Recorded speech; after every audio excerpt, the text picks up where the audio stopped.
Halo Sobat Misteri, jumpa lagi bersama saya Andi Jogja dalam tayangan Jejak Misteri Sejarah dan Budaya.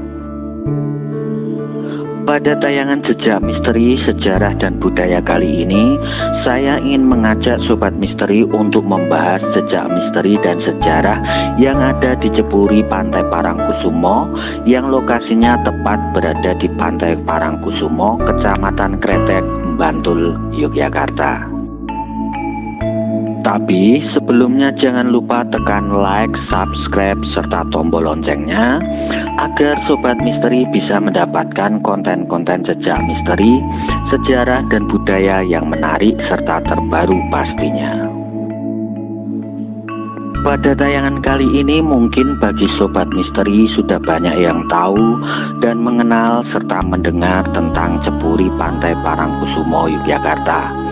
Sebuah petilasan tempat bertemunya Danang Sutawijaya atau Panembahan Senopati dengan Kanjeng Gusti Ratu Kidul pada saat akan mendirikan Kerajaan Mataram Islam Kota Gede, Yogyakarta.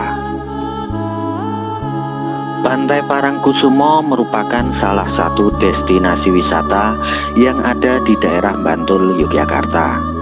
Selain menawarkan keindahan alam, Pantai Parangkusumo pun juga merupakan salah satu pantai yang dianggap keramat dan disakralkan. Di dalam budaya dan tradisi Jawa, Pantai Parangkusumo ini banyak sekali dianggap dan diyakini serta dipercayai oleh masyarakat sebagai tempatnya pintu gerbang utama menuju ke Istana Keraton Gaib Laut Kidul, yang merupakan sebuah kerajaan dari Kanjeng Gusti Ratu Kidul yang menguasai wilayah Laut Selatan atau Samudra Hindia. Berbagai acara ritual lelabuhan baik dari Keraton Mataram Ngayuk Jogarto Hadiningrat maupun dari masyarakat umum sering sekali dilaksanakan di Pantai Parangkusumo ini. Ritual lelabuhan yang dilakukan oleh Keraton Mataram Ngayuk Jogarto Hadiningrat di Pantai Parangkusumo ini pun merupakan sebuah peringatan akan simbol ikatan dan kekuasaan antara Keraton Mataram Ngayuk Jogarto Hadiningrat dengan sang penguasa laut pantai selatan. Lelabuhan di Pantai Parangkusumo merupakan sebuah ritual yang sangat penting bagi Keraton Mataram Ngayuk Jogarto Hadiningrat. Karena Kanjeng Gusti Ratu Kidul sebagai penguasa dari Laut Selatan pernah berjanji akan melindungi Panembahan Senopati dan seluruh keturunannya serta melindungi Kerajaan Mataram apabila ketika berada dalam kesulitan. Konon, menurut cerita yang ada, dahulu pada saat Danang Sutawijaya ingin mendirikan Kerajaan Mataram Islam di hutan Mentawok, Danang Sutawijaya atau Panembahan Senopati pun oleh Ki Jurumertani dinasihati agar mau untuk melakukan ritual meditasi atau bertapa di Laut Selatan untuk meminta dukungan dan bantuan dari sang penguasa Laut Kidul.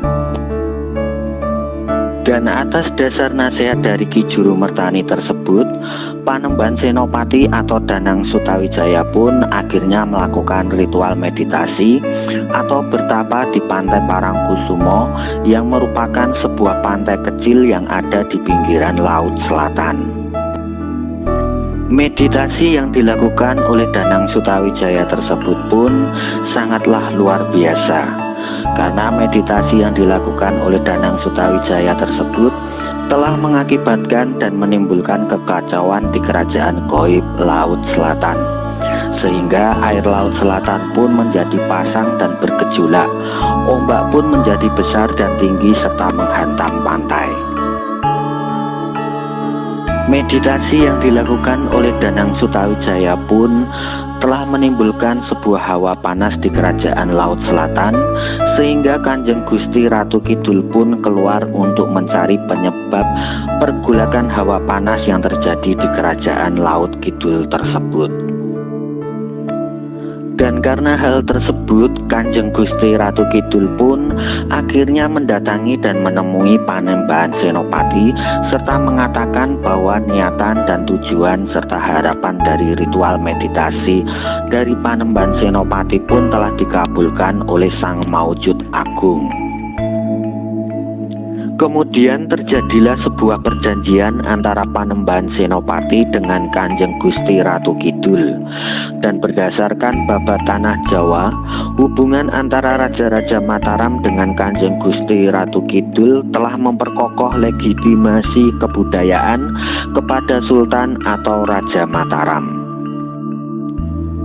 Dahulu, pertemuan Danang Sutawijaya dengan Kanjeng Gusti Ratu Kidul pun dilakukan di atas dua buah batu karang yang terdapat di dalam bangunan tembok Jepuri Parangkusumo yang kemudian sekarang dikenal dengan nama Selo Gilang Parangkusumo.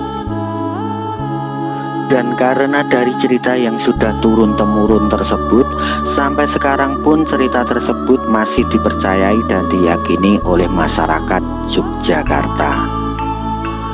Masyarakat di Yogyakarta pun masih sering melakukan sebuah ritual ziarah atau tirakat di Jepuri Parangkusumo yang diyakini dan dipercayai sebagai petilasan tempat bertemunya Kanjeng Gusti Ratu Kidul dengan Danang Sutawijaya yang memiliki sebuah karomah tersendiri. Biasanya Jepuri Parangkusumo ini akan ramai didatangi oleh para pengunjung atau peziarah untuk melakukan ritual tirakat pada malam-malam Selasa Kliwon dan Jumat Kliwon serta pada malam 1 Suro. Untuk bisa berziarah dan melakukan ritual tirakat di Jepuri Parangkusumo ini pun tidak ada syarat khusus, hanya disarankan agar semua pengunjung memiliki niatan dan hati yang bersih serta menjaga tingkah laku yang sopan dan menghargai antar sesama pengunjung yang sedang melakukan ritual di tempat ini, serta dilarang untuk naik atau duduk di atas Selo Gilang Parangkusumo. Konon, menurut mitos dan cerita yang ada, di Jepuri Parangkusumo ini pun banyak sekali dijaga oleh sosok-sosok makhluk astra yang perwujudannya menyerupai seperti prajurit keraton. Lalu di batu atau Selo Gilang Parangkusumo tempat Danang Sutawijaya bermeditasi pun dijaga oleh sebuah sosok makhluk astra yang perwujudannya seperti seekor ular besar berwarna putih yang mengelilingi batu tersebut. Di Jepuri Parangkusumo ini pun konon menurut mitos dan cerita yang ada, banyak sekali terdapat penampakan sosok-sosok makhluk astra yang perwujudannya menyerupai siluman buaya putih dan siluman ikan. Mari kita jaga warisan budaya dan sejarah leluhur ini agar kedepannya Jepuri Pantai Parangkusumo ini bisa tetap lestari dan memberikan manfaat bagi warga sekitar serta bisa menjadi salah satu bukti dari sejarah peradaban bangsa ini. Karena sebuah bangsa yang besar tidak akan pernah bisa lepas dari sejarah dan budaya yang ada. Demikianlah kisah jejak misteri sejarah dan budaya yang ada di Jepuri Pantai Parangkusumo ini. Jangan lupa jika Sobat Misteri suka dengan tayangan seperti ini, bisa like, subscribe, share, dan tekan tombol loncengnya agar tayangan jejak misteri sejarah dan budaya ini bisa berkembang. Percaya menapa mboten, sumangga terserah panjenengan.